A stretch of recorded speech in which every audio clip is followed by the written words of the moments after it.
haripo. Jesus anina veremwa, mafaro akagara haripo, haripo, haripo, haripo, haripo.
Mukoma Albert, takuda kuti tichipedza. Inini rombo rakanaka randakaita manje nderekuti inini ndinogona kuita inside information isingazikanwe nevazhinji vatsigiri, asi ndoda kuti timbonzwa zvedu nekuti ndikuziva kuti mazuva anaya muri mustudio muri kurova masessions kupractice ka new album richange riri kuzotsikiswa mazuva anoteeraya. Inini ndiri kuda kuti kana zvichiita kamondirovera akapela asi mukatanga marova gitare rimwe rera makatanga naro rinopururudza iri pakambo kayaka kanonzi mabasa akawanda akasiyana siyana, kana kuti mukada kundirovera zvenyu akapela ya rufu nekuti makandibatisa mukadhiyanetsa kumastudios nekanonzi muramu, pick one out of the three kuti munganditiro apa akapela ipi timonzwisa chete kuvatsigiri nevatereri vakateerera pane ndagadzira kuti tichipa vateereri kagitare ndichangotanga ndokuti kagitare dwe ndozopinda zvangu muakapela yesong yedu itsva inonzi yo rufu. Rufu anotirwadzisa, atotorera hama neshamwari, dzimwe ndamboona ngochinyatsouda chayeya, angava mwana wako, angava murume kana mudzimai, rufu haazizive pasi anotora. Kunyangwe nesu vaimbi titori munzira tichangona kungotorwa chero nguva. Saka ndikazvifunga izvozvo zvinoita kuti ndidzamise pfungwa, ndinomubva ndarwadziwa, ndinovenga pasi ndinomuvenga narufu, ndinomuvenga zvisingaiti. Saka ndakaiti ndimbe song ndakurwa gitare riya.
Rufu no darireiku,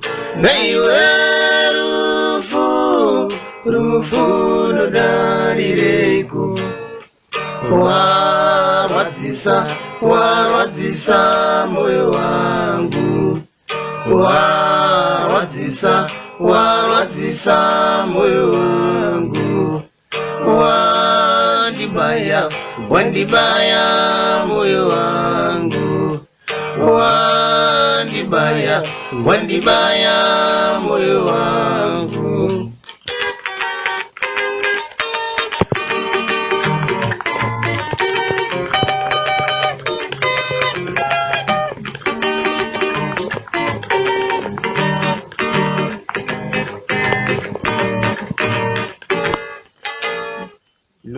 Mazinzira akamega gambo katsvakadza kanonzi rufu akasati kapera kubikwa ndo kachange kari pa next album, fifth album ya Mukoma Albert Gatsi nevakomana ve Orchestra Mavambo-azvo. It's a family affair. Zvinoita kanoita kuti uende kure kure. Mukoma Albert, takuda kuchipedzesa chirongwa chedu. Mune zvamungadere kuti muzivise kuvateereri, vatsigiri nesu vashamarari zvimwe zvatisati taziva zvichiri mudende, zvichiri muhana, zvamuri kuda kuti mutizivise. Ndinotenda Mukoma Mufaro nokundipa nguva yekuti ndigone kutsanangura. Panguva ino ndoda kuzivisa vateereri, vatsigiri vese vaMavambo-azvo kuti izvo Mavambo-azvo ine damba refu idzva richauya mumwedzi mishoma iri kuteera iyoyi. Damba refu richange richinziro nguva yemafaro.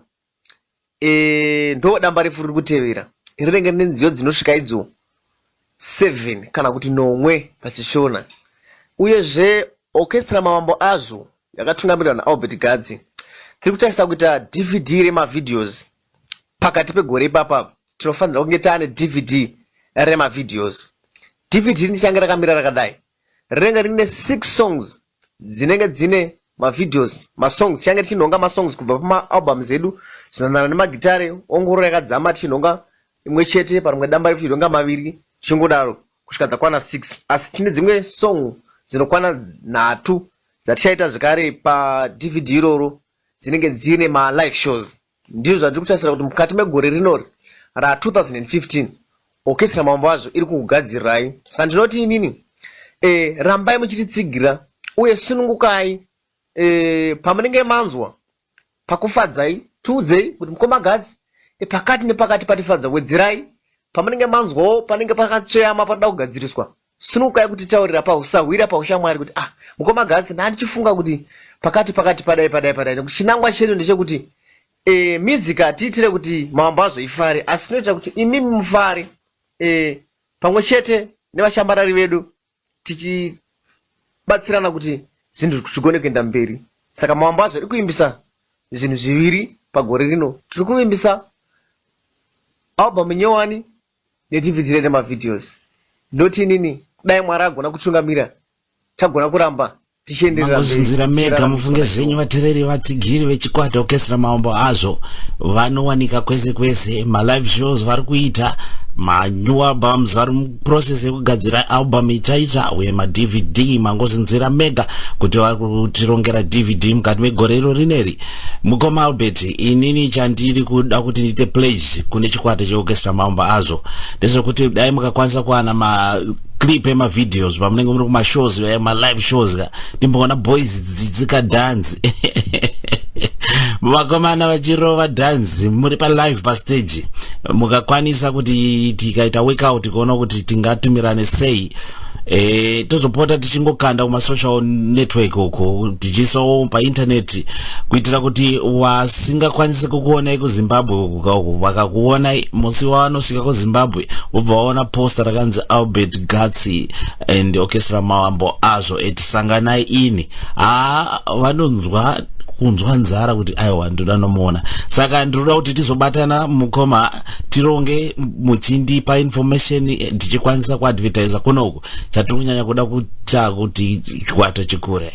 Mukoma Albert netimu yese vari panapa, vamwe nditi mukoma Mafarochete tapedza tinogona kumborova zvakare kamwe akapela kenyaya yemabasa. Munoziva zvinoitika ndezvekuti mabasa akasiyana siyana, mumwe nemumwe ane rake rinomuraramisa. Musazombotsvinyira mumwe munhu nebasa rake, nekuti iroro riri kutomuita kuti mhuri dzake dzidye achiwana kupfeka zvese. Rikatinze akapela ekamba kanonzi mabasa akawanda akasiyana siyana.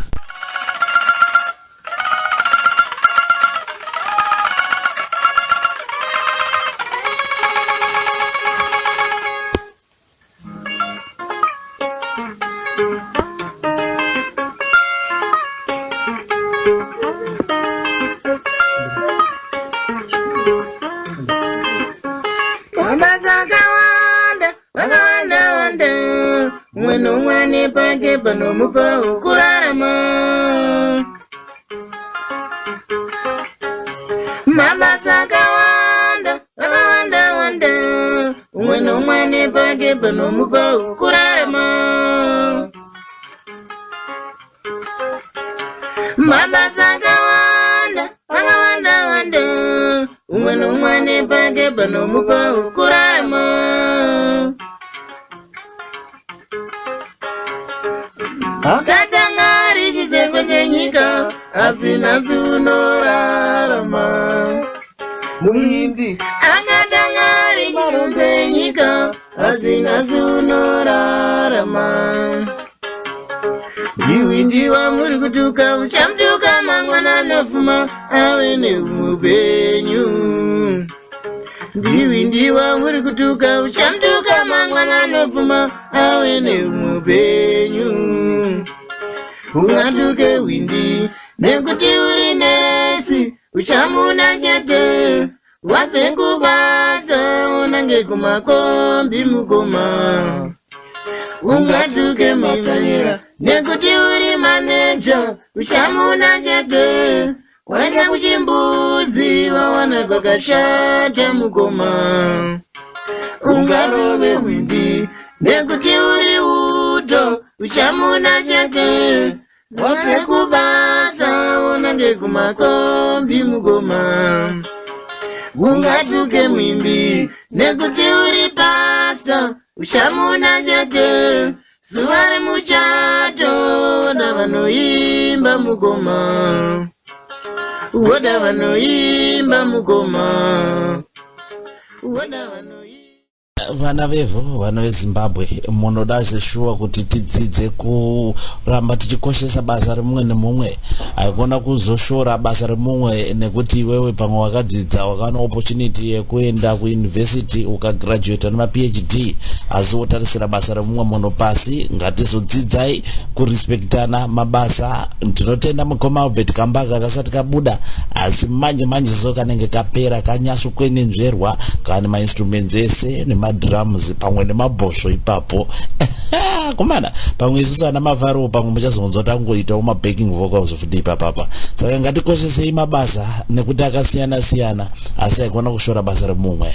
Zvaitika panapa mhuri yeZimbabwe ndanda kupedza asi paita mumwe mutereri wabva wanditi nai mukoma Mafaro madii kuti timbonzwawo kuti mukoma Albert Gatsi vangatipawo here macontact details ekuti kana tida kuzovabata pamwe toda kuridzirwawo muchato iyi kana kungowanawo mashows kuti pamwe tinogona kuzobatsirana nawo. Mukoma Albert tipei macontact details either enyu band manager kana vamwe vanokwanisika kubatika nekuti mafoni ndinoziva kuZimbabwe dzimwe dzenguva unogona kuzotadza kubata munhu unongochida. Saka kana mune any reliable numbers dzamunoda kuti tipe kuvatereri kuzoitira pamberi apa hazvizikanwe chakaanzi chinoziva kuti mwana wembeva kurwara ivhu. Saka pamberi apa zizikanwe nemarovero atanga tichiita ngoma idzi vamwe vanenge vangotapirirwa obva kuti uyu ngoma rikatimbomona kuti zvakamira sei. Saka mungatipiwa here macontact details kwamunobatika. Uyezve pane umwe azobvunza zvakare mibvunzo yacho asinge yakuuya pakupedzesera zikanzi mukoma Mafaro mungandibvunzirawo here mukoma Albert kuti ko nyaya yepiracy iri kuafekta zvakaita sei zvakanyanya sei. Mukoma wangu panyaya yepiracy apa ndinozwa ndichibayiwa moyo wangu unogwadza nekuti piracy chipfukuto chaicho kuti tikushaya kuti mushonga wacho ungapedze rudzi rwechipfukuto ichocho unga wauri upi bosi chirinda matura dust shumba